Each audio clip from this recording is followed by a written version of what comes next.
Os destaques da semana entre os julgamentos do plenário do Supremo Tribunal Federal você confere aqui na TV Justiça. Plenárias já começou.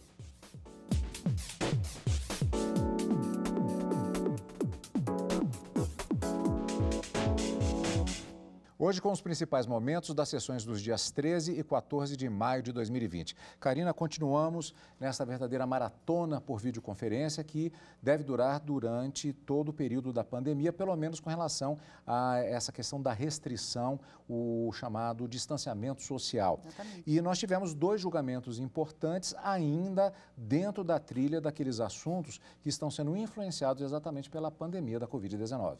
É exatamente isso, Cadu. Na quarta-feira, os ministros se debruçaram para analisar uma medida cautelar que foi deferida pelo ministro Alexandre de Moraes, determinando que alguns dispositivos da Lei de Responsabilidade Fiscal fossem suspensos durante esse período de pandemia, justamente para possibilitar que os governos, em todas as esferas, seja no âmbito federal, estadual, distrital e municipal, pudessem efetuar gastos sem necessariamente comprovar a origem desses gastos. Então, seria uma medida excepcional dentro de uma situação excepcional em que vivemos. A análise da medida cautelar foi levada a efeito, os ministros referendaram a decisão, mas decidiram, nós vamos ver ao longo do programa, por extinguir a ação em razão da promulgação no dia 7 de maio de uma emenda à Constituição que convalidava justamente todos os efeitos que foram previstos naquela medida cautelar, naquela decisão. Então, os ministros mantiveram os efeitos da decisão tomada em sede de medida cautelar, extinguiram a ação direta de inconstitucionalidade e agora passa a valer os efeitos da emenda constitucional número 106 de 2020, que foi a chamada PEC do orçamento extraordinário, o orçamento da guerra, que prevê esses gastos extraordinários sem a necessidade de comprovação, desde que destinados, é claro, a esse enfrentamento à pandemia causada pelo coronavírus, pela Covid-19. E na quinta-feira, os ministros se debruçaram também sobre uma medida cautelar, só que nesse caso ela foi indeferida pela ministra Rosa Weber. O Partido Progressista, autor da ação direta de inconstitucionalidade, pedia ao Supremo que os prazos previstos na Lei de Eleições e também algumas regras previstas na Lei Complementar 64 de 90, que é a Lei das Inelegibilidades, e os prazos e as datas previstas em 2 resoluções do TSE, alguns dispositivos fossem suspensos para que se desse para um prazo de 30 dias para os partidos políticos se adequarem em relação à filiação partidária, domicílio eleitoral e desincompatibilização das funções públicas para aquelas pessoas que pretendessem concorrer a cargos de prefeitos ou vereadores nas eleições municipais que teremos esse ano, em 2020.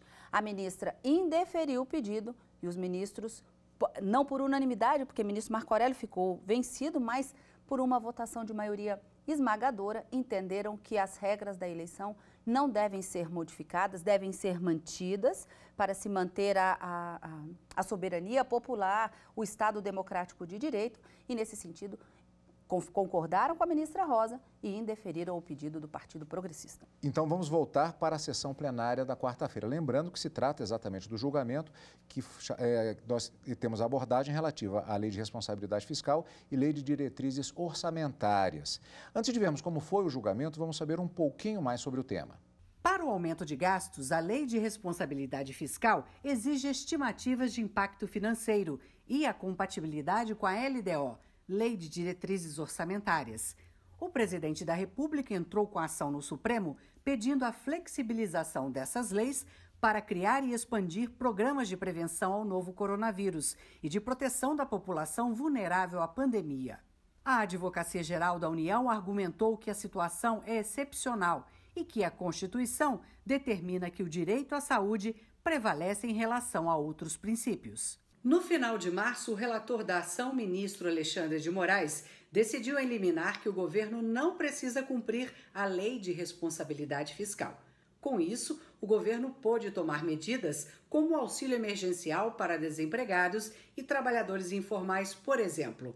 Agora, é necessário que o plenário confirme a decisão do ministro.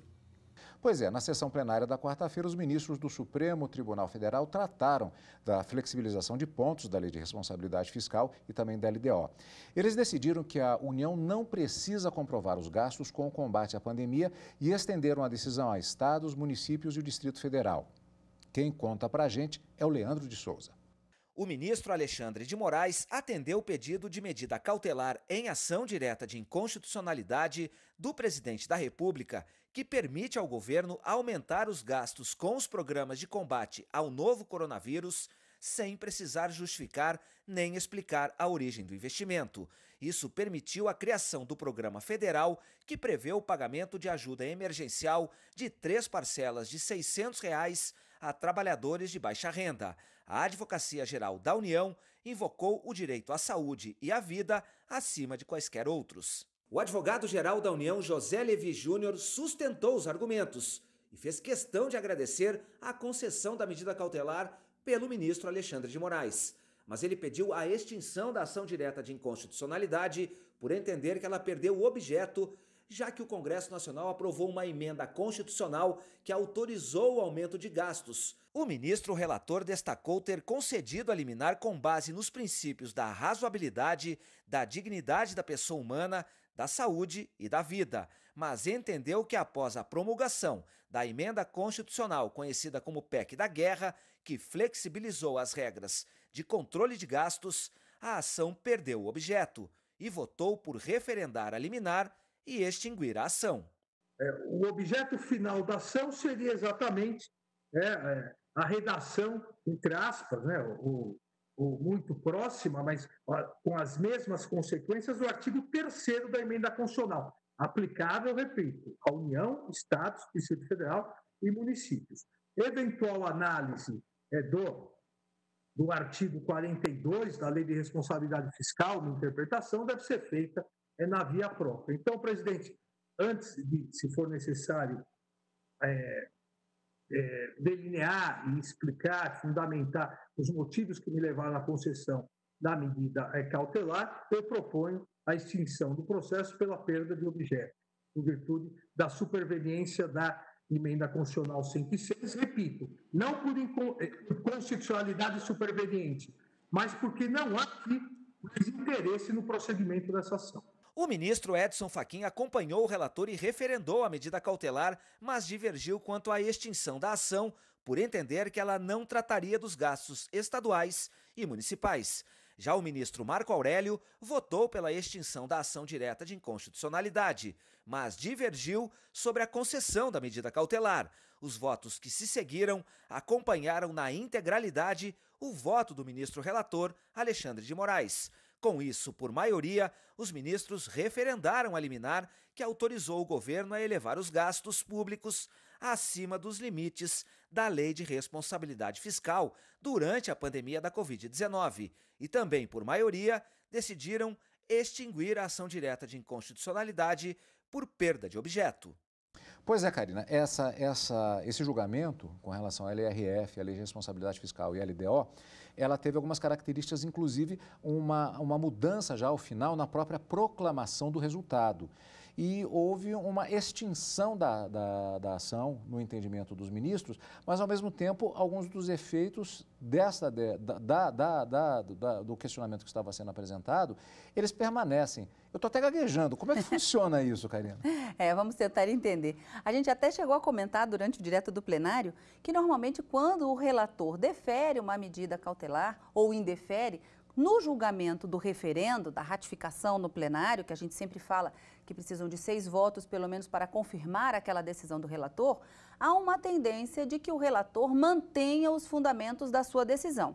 O ministro Alexandre de Moraes, ele manteve os fundamentos da sua decisão, entendendo que os demais ministros deveriam referendar a sua decisão em sede de medida cautelar, para suspender os efeitos de alguns dispositivos da Lei de Responsabilidade e permitir que gastos com o enfrentamento fossem feitos sem necessariamente haver aquela necessidade prevista na lei de comprovação dessas despesas, mas ele votou naquela ocasião propugnando pela extinção da ação pela perda do objeto.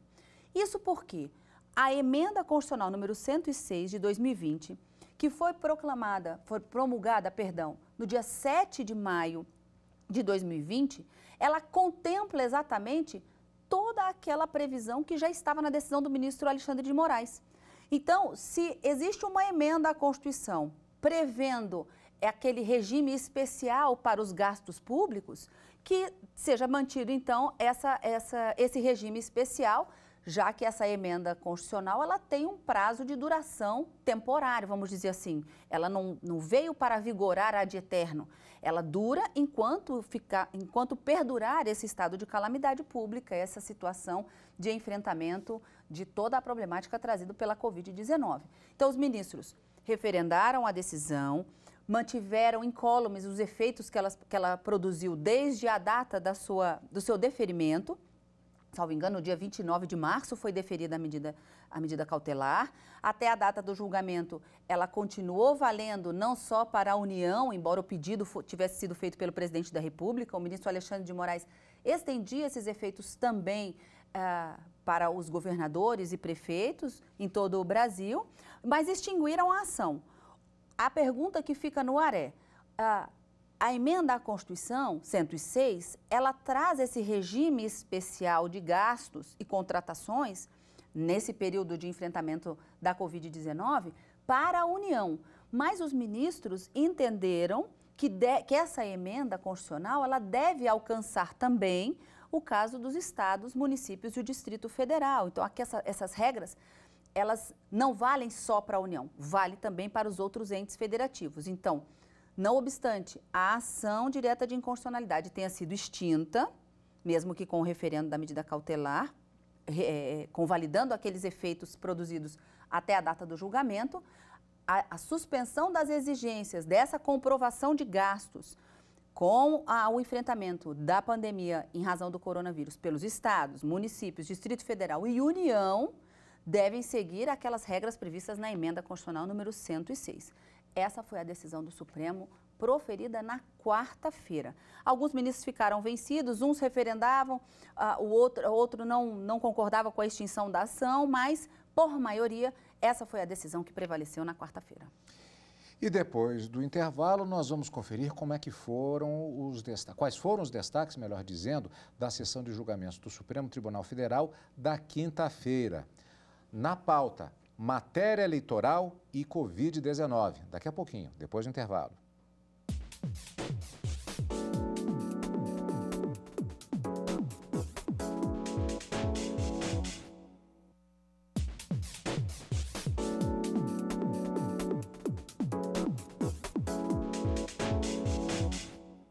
Estamos de volta com o Plenárias. Na pauta da sessão da quinta-feira, matéria eleitoral. Lembrando que o ano de 2020 é ano de eleições municipais. O plenário do Supremo Tribunal Federal, na expectativa de analisar a ação do Partido Progressista, pedindo mais prazo para a filiação partidária para as eleições municipais deste ano. Vamos saber um pouco mais sobre o tema. O Partido Progressista pede a suspensão por 30 dias do prazo para filiação partidária e de domicílio eleitoral para as eleições de 2020. Segundo o partido, a manutenção da data legal, que acabou no dia 4 de abril, impede o cidadão de concorrer aos cargos de prefeito ou vereador. O motivo é a pandemia do coronavírus, que impede a realização de reuniões partidárias por causa da aglomeração de pessoas. A ministra Rosa Weber, relatora da ação, já havia negado o pedido liminar do PP. A decisão é provisória. Para a ministra, a pandemia do novo coronavírus não compromete o princípio constitucional da periodicidade das eleições. Mas, para a medida ser definitiva, todos os ministros da Corte precisam se manifestar sobre o caso. Em sessão por videoconferência nesta quinta-feira, então, o plenário do Supremo Tribunal Federal manteve, por maioria, a vigência dos prazos de filiação partidária, domicílio eleitoral e desincompatibilização para as eleições municipais de outubro deste ano. Os ministros do Supremo analisaram na sessão de julgamentos desta quinta-feira uma medida cautelar em ação direta de inconstitucionalidade com pedido de liminar para estender por 30 dias a data limite para as filiações partidárias, mudança de endereço eleitoral e desincompatibilização partidária para quem pretende disputar uma vaga de vereador ou prefeito nas eleições municipais previstas para outubro deste ano. A ministra Rosa Weber negou o pedido à medida cautelar com base no princípio da soberania popular e na previsibilidade das eleições. O advogado da legenda partidária, autora da ação, alegou o impacto na viabilidade da execução dos prazos previstos na lei eleitoral por causa da pandemia da Covid-19. Existe uma razão substantiva que permeia essa ideia de inconstitucionalidade circunstancial, a nosso ver. É de que a interpretação constitucional ela deve dialogar com a realidade e com o contexto fático que visam a conformar. O Procurador-Geral da República defendeu a manutenção dos prazos por entender que, primeiro, o adiamento das eleições pode ser feito por ato próprio do Tribunal Superior Eleitoral. Depois, defendeu que o ato de filiação é apenas uma das fases do processo eleitoral. Por fim, destacou que a concessão da liminar atacaria diversos princípios constitucionais, como da isonomia, da anualidade e previsibilidade. Para preservar o calendário eleitoral, que está adstrito à legalidade e, por sua vez, deve observância ao princípio da anualidade e também à isonomia. A isonomia que aqui não desafiou sequer um dos outros 34 partidos políticos autorizados a ter funcionamento. A relatora, ministra Rosa Weber, manteve a decisão, negou a liminar por entender que o pedido não se adequa ao Estado Democrático de Direito e lembrou que a construção da democracia nem sempre se dá em condições adequadas. Em tempos de incerteza, a preservação dos procedimentos estabelecidos de expressão da vontade popular das instituições conformadoras da democracia, não obstante sua falibilidade, pode ser uma das poucas salvaguardas da normalidade. A democracia, de fato, nunca se realiza sob condições perfeitas. É sempre a democracia possível. É sempre vir a ser, no gerúndio. Na democracia, como na vida, o perfeito é inimigo do bom. Diante das medidas excepcionais de enfrentamento à pandemia da Covid-19, a ideia de ampliar prazos eleitorais com a antecedência buscada pode ser tentadora. A história constitucional, porém, recomenda, especialmente em situações de crise, se busque, no máximo, a preservação dos procedimentos estabelecidos. E aqui eu relembro na decisão Abraham Lincoln, em sua manifestação a propósito das eleições de 1864, que ele preferiu disputar a suspender, ainda que em plena guerra civil. Aspas, a eleição é uma necessidade. Não podemos ter um governo livre sem eleições. Fecho aspas. Por óbvio, prossigo, que a inviabilidade de condições fáticas pode, sim, impor suspensão, prorrogações, adiamentos. Ressalto, no entanto, que o Tribunal Superior Eleitoral, reunido em sessão administrativa em 19 de março de 2020, ao rejeitar requerimento formulado por deputado do PSC em Goiás de prorrogação do prazo de filiação partidária, tendo em vista a pandemia declarada pela OMS do coronavírus Covid-19, fecho aspas, registrou a unanimidade a plena possibilidade dos partidos adotarem meios outros para assegurar a filiação partidária, como até já se havia cogitado, de dar recebimento online de documentos pelas agremiações.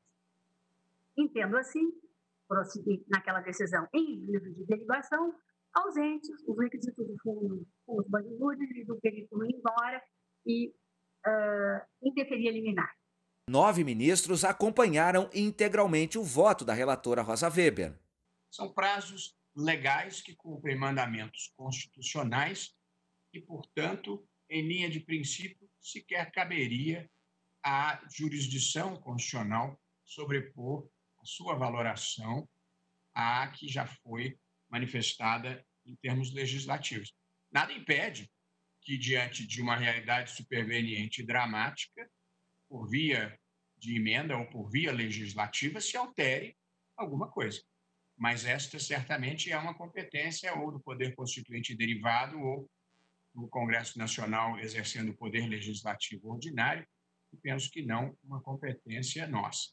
E apenas retomando um ponto que a ministra Rosa Weber destacou e o ministro Alexandre de Moraes também pontuou, eleições são um rito vital para a democracia, periodicidade das eleições e alternância do poder fazem parte da cartilha básica do Estado democrático de direito.